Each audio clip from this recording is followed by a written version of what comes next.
Facebook. It's great to be on with you guys today. I hope everyone is doing awesome and has had a great start to their week. One of the things that we've talked about in the past is just starting your week strong and ending your week strong so that you break up your doTERRA goals week by week rather than month by month, because it helps you break down what you need to get done in manageable, like bite-sized pieces so that you concentrate only on today and not necessarily the whole month long. It helps you hit your goals better in a better way. So if you haven't caught those ones, you might want to go back and check on those because I think it will help you. But today we're going to dive into money blocks. And this, I would just say, I am no means an expert on this stuff. I'm sharing out from my heart, just experience in the past, and then from a huge collection of different money experts that I've researched, books that I've read, podcasts that I've listened to, and just kind of my own trial and error in this and my own realization of what has held me back or has caused me to stumble in different ways throughout the doTERRA journey. And so I'm going to be a little bit honest and raw with you about those things because I think that that'll kind of give you a glimpse into the window of what money blocks really look like in a tangible way, and help you identify your own as well. So we're going to dive in. And I just want to say thanks for all the love before we start, because we did reach 10,000 followers on Instagram just on Sunday, and I've been home actually recovering from surgery, and it was fun to be able to rest, fully celebrate, and just see the love and the sharing that you guys did. So I'll be posting 10 winners for our big $100 shopping spree later today. So we have those winners pulled, and I just need to post them. So that's super exciting too. All right, so here we go. We're gonna rock and roll. And by the way, if you're watching on Instagram, often I get the question of like, is this recorded? It's not on Instagram. It'll only be live for 24 hours there, or it'll only play for 24 hours. But on our Facebook page, Live Naturally Tools, you can check in there and it stays there forever. So unless we delete it, but it'll stay there. Okay, let's talk money. All right. So, sometimes this topic alone is a charged topic. And if you feel any sense of charge, negative, positive, indifferent, if you're noticing your emotions, you might have some right now, just with the thought and the topic of money. And that's because it is a highly charged topic, and it's one of the most common things people fight about in marriage. And it tends to be the thing that sometimes we have a money block and we don't even know it because it's ingrained in us from the time we were young, and it has become like our truth. And so because it's a truth in our mind, we don't see it for the block that it is. We just identify it as this is reality. And that's kind of dangerous, because when we don't see the problem, we don't know how to fix it. We don't know how to remove it. We don't know how to take care of it. And so I want to help you kind of like pay more attention to the way that you think about money and possibly identify blocks. And the truth is, from everything that I've researched and experienced with working with my own team and coaching people, is we all have some type of money block. It shows up in different ways. If you were raised with a wealthy, affluent family, maybe all your needs were met, and things like that, you probably still have money blocks.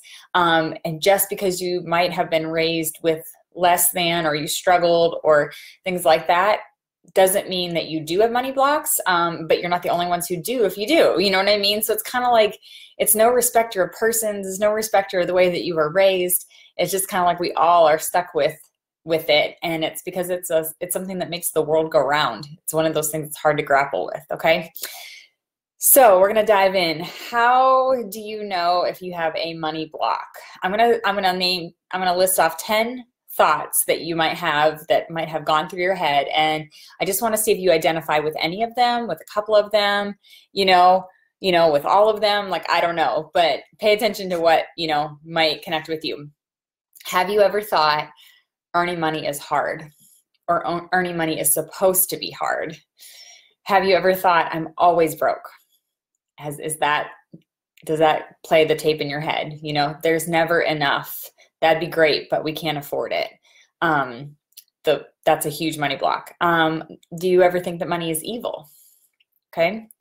Does the tape in your head say that you're bad with money? I'm bad with money. I'm bad with money. Like, is that what you say to yourself? Are you afraid of money or what money could do to you if you had it? Do you have a fear of money? Do you ever say, I'm just not meant to be rich? That's not that's not my lot in life. That's not what I was built for. I'm just not meant for that. Do you think it's obscene to make too much money when other people have little? Is that something that goes through your mind? Do you think people will stop loving you if you make too much money? Do you think that your partner, your family, your friends will be mad at you if you out-earn them? Is that something that's a real fear for you? Do you think it's more important to be happy than to be rich? Meaning, like, you think, well, money can't buy happiness, so therefore there is no happiness at all in money, you know? And so those are just some common money mindsets, and I pulled those from a couple different sources. They're not all of them, but I know they're ones that have hit me. So just keep those in mind as we move on. So how to stop struggling. I want to kind of talk through that because we can identify blocks, and that's part of it. The identification is actually step one, is just cultivating this awareness that this is the way that I think about something, and it might not be the right way to think about it, and I might need to shift. And it could be the very thing that's blocking my success. Okay, so we're going to talk about cultivating awareness around our mindsets and how to kind of keep those in check and be aware of them when they come up so that they're not tripping us up and we can actually deal with it, right? We're going to reframe beliefs is the second thing I want to kind of go through this morning. It's kind of like, hey, how can we change the tape that plays in our head? How can we rethink the words that we say or the thoughts that we think in a way that's positive and will move us forward out of this block? And then the third thing we're going to talk about is just how to stay grateful and how that actually affects how you think about money. So those are the three things. That's not rocket science, but it actually is sometimes the simplest things that can move the needle forward in this block. And I want to go there with you guys today, even though it's not as easy. So I'm going to tell a little bit about my story before we dive into the three things. But and if you've been to like a Live Naturally training, I've talked a little bit about this and the way that I view money. But I would say I have had the full gamut of money blocks in my whole life. And a lot of those were self-imposed. And it's interesting because your kids will think about and attach certain beliefs to money, whether you say things or not. So we grew up in a great home. My parents were married. My dad worked, my mom stayed home, and my dad was a logger and later like a forester. So we didn't have a ton of money. We had enough.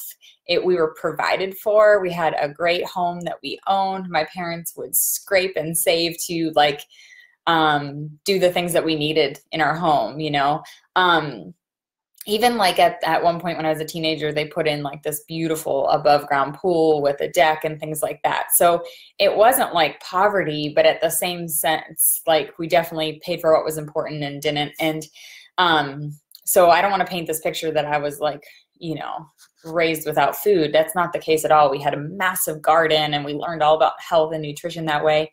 But my idea of money as a kid was that money was stressful and that there was lack. Like that's what I believed. Whether it was true or not, I don't actually know, but I believed it because we didn't like order pizza on Friday nights. We didn't get a slew of new school clothes and things like that. You know, we like scraped and paid for what was important and didn't pay for other things. So even as a child, like one time I gave my mom a card full of coins to help pay for the parking meter to like take some stress off my family because I own the stress of the lack that I felt, which I think was partly like self-induced, the self-induced idea, okay? So that's kind of how I grew up thinking about money. And then in college, when I had, I paid for my own college, I worked really hard. I paid for everything that I could. I worked like 2-3 jobs through all of college. But I actually took out loans too for what I needed.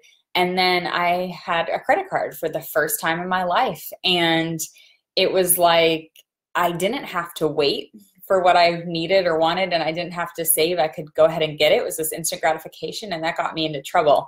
Not a ton of trouble, but like probably like $5,000 into trouble because I was just like, oh, I need running shoes. They just go get running shoes. And it was like this new freedom that I had, and it was so exciting to me, but yet it was totally a trap. But I didn't see it at that because I was like swinging so hard out of this lack mentality that I had, and now I just wanted things, you know, and that obviously didn't make me happy. It caused some stress, but that's just where I was. I was kind of like swinging in this pendulum. I was swinging hard. And so that kind of mindset follows you into marriage. I get married, and Nate grew up completely different than I did. And so he has different mindsets than I do, right? Because he has different experiences and he's going to process it differently. And I would say even my brothers and sister, they would all have a different idea and mindset about money, even though we were raised in the same house. So it's not necessarily indicative to your family. It's actually what's going on inside of your own head and mind. And so we get married. Nate and I get married. It's my dream to have a baby. We have our first baby, and I stopped teaching school, and he has a job as a financial advisor, but then the economy crashes. And being a financial advisor when the economy crashed and no one is trusting the market and real estate crashes, it's just not the best thing. So we lost that business and spiraled into unemployment for a couple of years before we ended up going bankrupt. So I'm giving you the short version of it, but as you can see, money hasn't always just like come to me. In fact, it has seemed to be something that has escaped me for so long that I didn't get upset about that. I actually just started to be I started to learn a new level of contentment, a new level of gratitude, a new level of it's okay. But the tape in my mind was, we'll never have more. Like we'll hopefully have just enough. We'll always have to live, you know, like as simple as possible.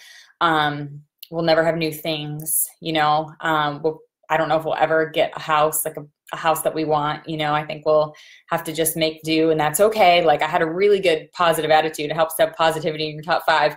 But at the same time, it was like it built in mindsets that caused me to not see opportunity, to not go for things, to not try, to not expect things to get better. You know, I just kind of was like, well, this is my lot in life. And so this was the block that I had, this mindset that I had. So I just want to, in the sense of cultivating some awareness there, I want you to pay attention to how you feel about certain things, because if you go back and think through certain things and maybe patterns and habits of thought, you probably have some type of hang up or issue with money. Maybe you avoid your monthly budget meeting as a couple and you're just like, oh my gosh, all we ever do is fight. I hate it. It's stressful.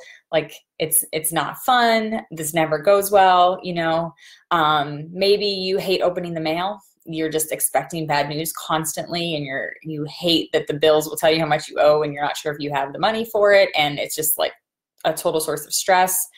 Maybe you hate answering your phone. There was a season before bankruptcy that we were just hounded by creditors, and it was terrifying and frustrating and scary. And I had so much anxiety about opening the mail, answering the phone, or buying groceries.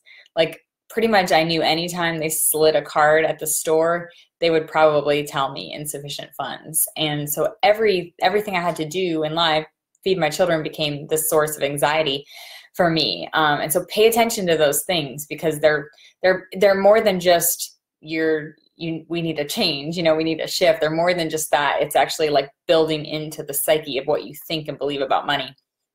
On a doTERRA end of it though, how do you feel about closing a sale? Like, do you self-sabotage your close because you have an interesting view about money, or you believe that people can't afford these oils, or that they're not worth buying? Are you weak, I would say, at encouraging LRP? Like, do you feel like I just can't really talk people into doing LRP because it costs so much money, and like, you know, I can't kind of buy into that? Like, is that part of it? Well, how do you feel about enrolling a friend? Like when you kind of know someone's financial situation maybe a little bit, or have like a clue into what it looks like, does that affect how you educate them and how you sell to them, or do you avoid your friends for that reason? Like, those are all indications that there's some type of money block or something going on that you probably need to dig into. And there are so many resources for that. Like, I'm not going to be able to solve your problems. And like I said, I don't necessarily think I'm the expert on this. I just believe this is something we need to draw some awareness and speak some truth into so that you guys can move forward, okay? Our expectations create a reality for us. If you're expecting negative outcomes, that creates your mindset and everything will follow that. So if you expect to not have enough, you're not going to have enough. If you expect that people won't get on LRP, people are not going to get on LRP. Okay. If you expect to not close sales, you won't close sales because that's what you believe. So your energy, your effort, you portray all of those things. And that's what we want to avoid, because it's the trap that is probably keeping you stuck in your business. I would actually bet that it has something to do with maybe why you feel like you can't move forward if you feel that way. Okay. So let's talk about reframing our beliefs a little bit. Okay, because this is what happens, right? Everything is directed from our mind, and the way that we believe affects the way that we think, operate, act, put things into action, go for things, whatever. So let's reframe it, okay? So in order to do that, you have to look at it objectively, and that's where I think is maybe the biggest challenge, because money is personal and it feels intimate and it feels like it's in your gut, you know. When we start talking about these things, it's like money is attached to you in a sense that it's part of who you are. And so that's a little bit tricky, but I want to encourage you, try to look at things a little more objectively. It's just money. It's an object, right? It doesn't have feelings. It doesn't have emotions. It doesn't have a will. It's just an object. Okay. So this is what you're really feeling is this flashlight or this floodlight kind of shining on your own character, maybe your own beliefs, your own inability to move past things. You know, like, we don't want to shine light on our weakness and those things usually. Okay, so we're going to reframe a belief by looking at it objectively. This is not personal, okay? All right. I want you to reframe your belief that money is hard to earn, or should be hard to earn, by saying to yourself, money isn't always hard to come by. It's not. There are times where in life, money can come very, very easily. And there are times where money can come quickly. And there are times when money is hard to come by. But it doesn't always have to be that way. It's not always like, I must toil and sweat and, you know, kill myself to earn. Like, that's not the truth. But if you believe that, you will always make it hard for yourself to earn money. Like, you will just like want to do the hard thing instead of just giving over sometimes to the process, right? Okay. Another belief I want you to kind of reframe is that you are not always bad with money. Sometimes you do great. Okay. So if you believe I'm just bad with money, I don't deserve money, I'm terrible with money, I'm not good at managing money, I want you to change that belief and look at it more objectively. And remember, you're not always bad with money. Sometimes you're great with money. Okay. So, and you're getting better, and maybe you're not great yet, but you have room to improve, right? You're being made aware. You're going to grow in this. It's totally great. Another thing is, if you believe money is evil, I want to just kind of help you understand that money is amoral, which means it is not good nor evil. It's neither. It's nothing. It's an object.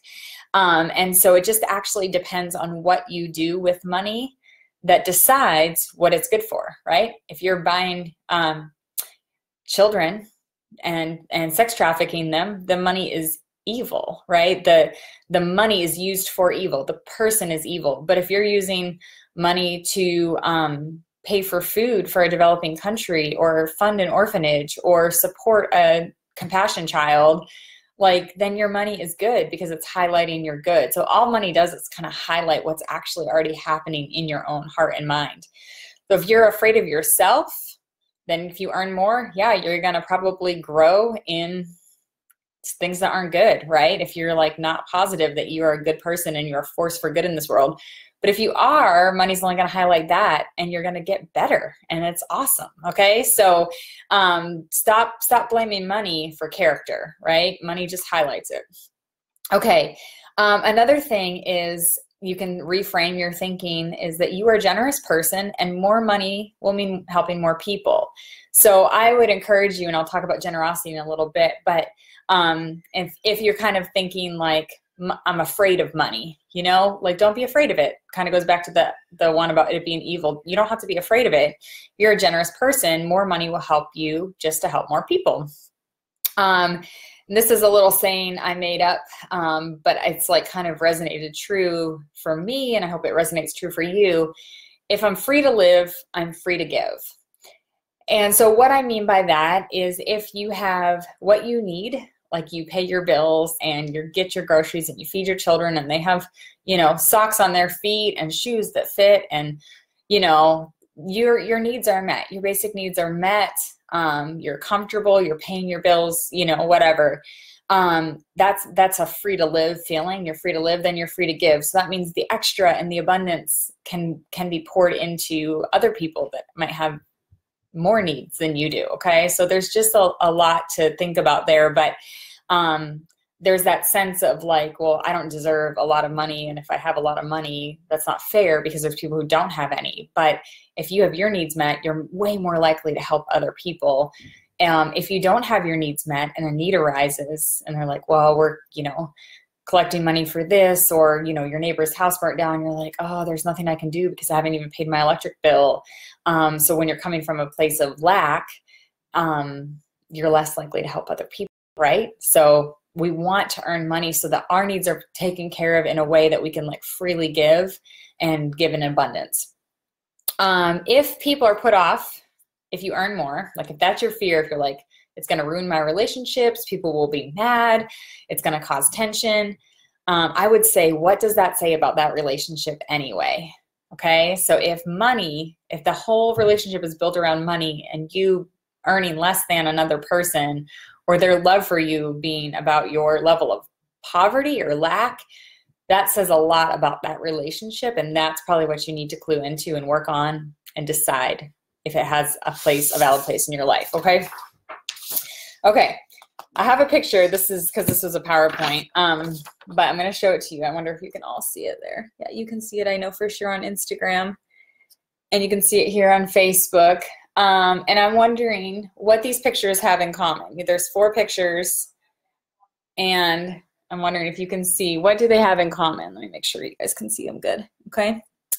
What do those 4 things have in common? All right. I'll see if any comments come up. I'm so thirsty today. Okay. I'll tell you what they have in common. They all take money. Okay, they all take money. So money can be used to buy fancy cars and designer watches. Money can be used for status, and it can also be used to dig freshwater wells for, you know, impoverished villages, and to provide jobs for developing countries, you know. And so if you look at this, like, to me, these are kind of polar opposites in a way, and I don't actually think having a nice car or a watch is a bad thing. Like, I have no judgment there, okay? But what I'm saying is they all take money, and so we need money to actually do good in the world. Money doesn't automatically equal materialism. It doesn't automatically equal selfishness. It doesn't automatically equal, you know, pretentiousness or snootiness or anything like that, you know? And so, and if you think like that, then that's a huge money block for you right there. Okay, so the third thing that we talked about, cultivating awareness. We talked about changing our mindset on things. You got to stay grateful. Okay, it's really important that you stay grateful right now in where you're at. There is always something to be thankful for, and I know we've talked about like writing down the 5 things that you're thankful for every morning. We've talked about just cultivating an attitude of gratitude. But when you write down what you're grateful for, especially the things that you have that would actually take money to make, it kind of keeps you in this place of abundance in your heart. So you're thankful for shelter over your head. I'm almost positive none of you are watching me homeless, okay? Maybe you have a bed to sleep in, you know, you have food, you know, it might not be the best food that you want right now. It might not be organic, and you might not be able to order like the extra stuff. and things like that. But that could be a goal, you know, but what you have now is what you have now. And so I'm so thankful that I could feed my kids. I'm so thankful that we have a car that runs. I'm so thankful that I have an opportunity with doTERRA that is going to change my situation. You know, I'm so thankful for these things. So write those things down. I would say write down 5 things every day, especially if you're like, man, this hits home so hard. I'm struggling. She's speaking to me. Then you definitely need to work on your attitude and write down what you're thankful for. Okay. Do not wait. Do not wait until you're a certain rank, or you earn a certain amount of money, or you have a certain kind of car to be grateful. Okay. Do not wait for next week. Do not wait for something better, or when that happens, then I'll actually be thankful. Do not do that. You will be waiting a very long time, because that's actually probably the very thing that's holding you back, is your lack of thankfulness and contentment in the situation. You'll move forward, I promise, if you do these things and you do them with a genuine heart. But if you're just sitting around like, you know, when I'm a diamond, that's when like life will be good and I'll be really happy. And I hate to tell you this, but you'll be very disappointed if you don't sort this stuff out and you get to diamond and you're like, I don't necessarily feel happier, or I don't necessarily feel like the money solved the problem, because that's not what money does, right? It just highlights the good, or it highlights the bad. It will magnify the problem, or it will magnify the solution, right? And you'll have more to work with. Okay, what you focus on expands. I know you guys know this. Focus on what you have, your abundance, and it will grow. But if you focus on your lack, scarcity, it will also grow. So change what you're saying. And if maybe you're like this, and if you're like this, like, don't be offended, but maybe you're the kind of person who always says to your friends, oh, I can't afford that. Nah, we can't afford that. Must be nice. I'd do it if I had the money, you know, and you have this like attitude, first of all, to other people. That attitude itself is very repelling. It's not an attitude that makes people want to work with you, to hang out with you, to be with you. It's kind of like depressing. But also it's just like, it's highlighting how you think, your scarcity and your lack. And so you can reframe how you talk about money with your friends and your family, and how you think about things. Okay. A few final thoughts. I got a few final thoughts for you. Be generous now as well. Be grateful now and be generous now. Don't wait till you have enough. And I think one thing is, it's a challenge, because it will help kind of like be the measuring stick of like, when you continue to gain and have more than enough, it kind of sets this pattern or habit in your life where you give, and you give when you have little, and you give when you have a lot, but you always give. And if you always give, it kind of keeps money in check, because I don't actually feel like our money is all of our money. I feel like it's God's. And so we have what we have by the grace of God, and we would give it all away if we were told to do it. And whenever we feel led to, we'll give, you know?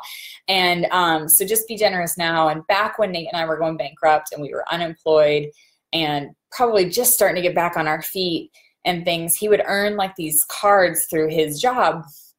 It was like perks for like selling different IT equipment and different things. I forget what they're all called, but he would earn like a Visa gift card or restaurant gift cards or whatever. And there were so many times where he would earn it and we needed it so bad. I was like, oh my gosh, this is so nice, because we had just enough around that time.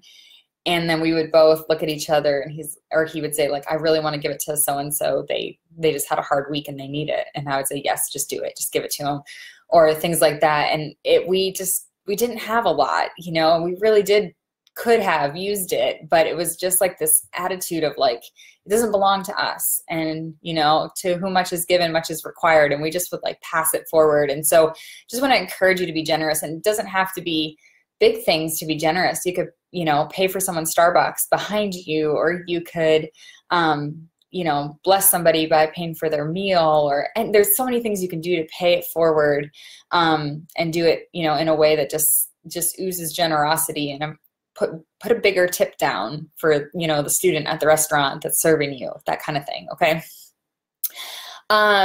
Get a plan for your money. That's another tip. Budgeting does not have to make you a prisoner. It doesn't make you a prisoner. Honestly, it sets you free. And so if money is a big hang up, you don't want to budget, even the word budget, you're like, I'm going to throw up. I hate that she just said that.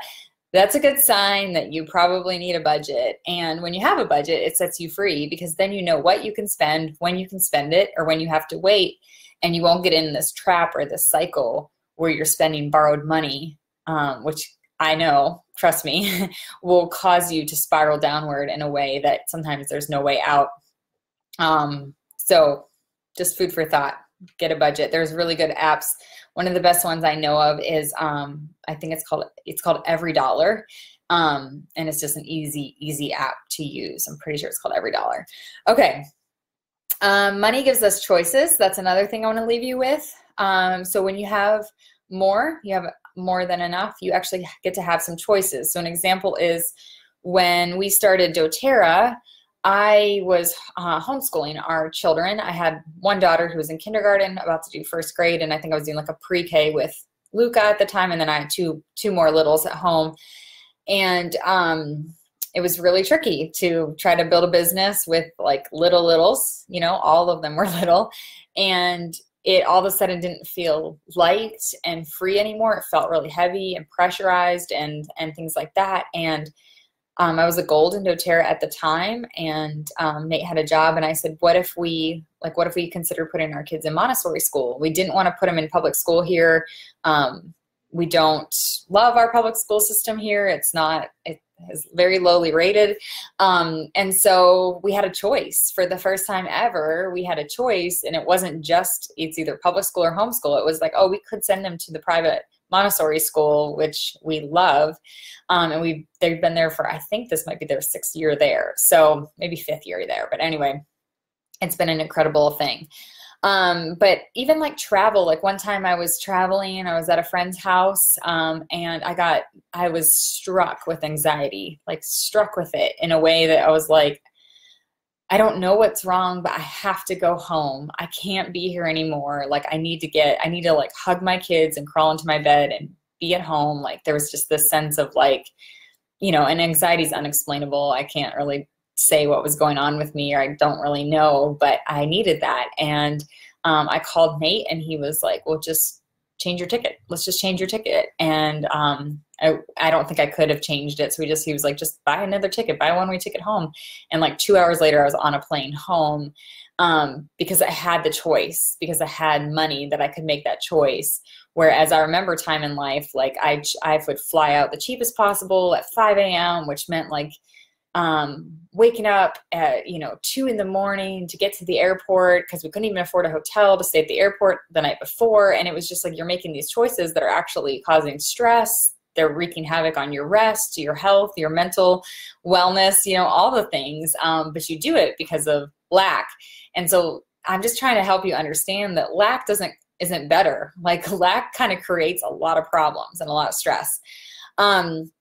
Even where you live, the safety of where you live, where your parents have to go if they need care, nursing homes. Money gives you choices for these things, okay?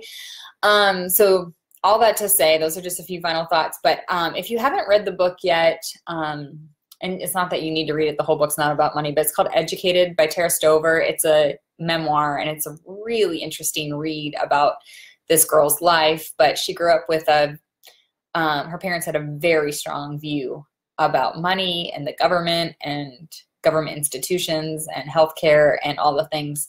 I won't give it all away, but anyway, she ends up in college at some point with a raging tooth infection, just like excruciating, blinding pain. And she goes on for weeks like that and talks to the bishop at the school. She was at BYU, and I think it's called the Bishop, but if I'm wrong, you can correct me. And there's like, why don't you get a grant? Like you don't have a ton of money. Your parents didn't, like you would totally qualify for a grant. And she was like refused because you don't take money from the government. That was just like her belief that was instilled in her. And finally, with enough like encouragement, she did apply for this grant, I think out of total desperation. And she got a grant for $4,000, and she only needed $1,400 for this tooth. Okay, so she goes and calls the place back and said, "You've made a mistake. I don't need that much money. I only need $1,400." And they're like, "What do you want us to do? Like nobody sends money back. It's free money. Like you get it." And she was like, "Just rewrite me a check. I'll throw this one away. Like fix it." And they're like, "No. There's nothing we can do, like you're crazy," kind of thing, And so she goes and gets her tooth fixed, and then she has money. So she makes good on her rent, which she was behind on. She buys her books for the semester, and she still has money in her account. And she says in the book, and it just like hit me so in just the right place, she says, for the first time in my life, I wasn't obsessed with money. Like for the first time, because she actually had it, the obsession over it was gone. Because when you don't have money, you're constantly stressed out. You're worried about it. You can't think about anything else because you're lacking, right? And it's causing stress, and you owe, and you're in debt, and people need it, and you're behind, and you're failing. And like, there's just so much that's happening there. But when you have it, all your affairs are in order. Things are squared away. Like, you can move on. And so I just tell you that story so you can see like the trap of poverty. It's actually this trap that kind of holds you back from not only like just living in abundance and giving, but also just living free in a stress-free life in those ways. So I hope that helps you guys. I hope it shines some light on your own potential blocks. And if it does, if you feel that way, dig into those a little bit, push into them, see where you can start to make changes. Maybe keep notes of when you see a bad mindset come up and you realize, oh gosh, I just had like a little bit of panic about opening the mail, or, you know, oh gosh, like I don't, you know, so-and-so asked for money and I freaked out about it. Like I got all yucky inside, you know what, pay attention to those things. Cause if you feel that way, it's probably highlighting on a specific block that you have, and you can kind of like start to unwind those and kind of smooth it out and figure out where did it come from and how can I change it? Cause you absolutely can change. It's a mindset thing, right? So we totally can change. And I would tell you, like, through my doTERRA journey, I went through these things. Like, is money evil? Is it okay to have a lot of money? Like, am I doing the right thing? This is fruitful, right? Am I like in line with God's will for my life? Like, those are things that are important questions for me. Do I want this? Like, you know, maybe I don't want this. Maybe this is extravagant. Maybe it's too much, you know? And I would say the things that keep me in check are generosity, and the freedom, the abundance, knowing that if I have a lot, I can give. And also knowing like the dreams that are in my heart can actually take root because they require money. Okay. So there's just more. And I believe that those things are built in me for a reason. So money is not evil. You guys change your mindset on that, identify your blocks, move forward, and continue to climb in this business. Okay. So all I have for you today. Happy Tuesday. Go get to work, invite some people to classes, crush your month, and I'll see you next week. Bye, everybody.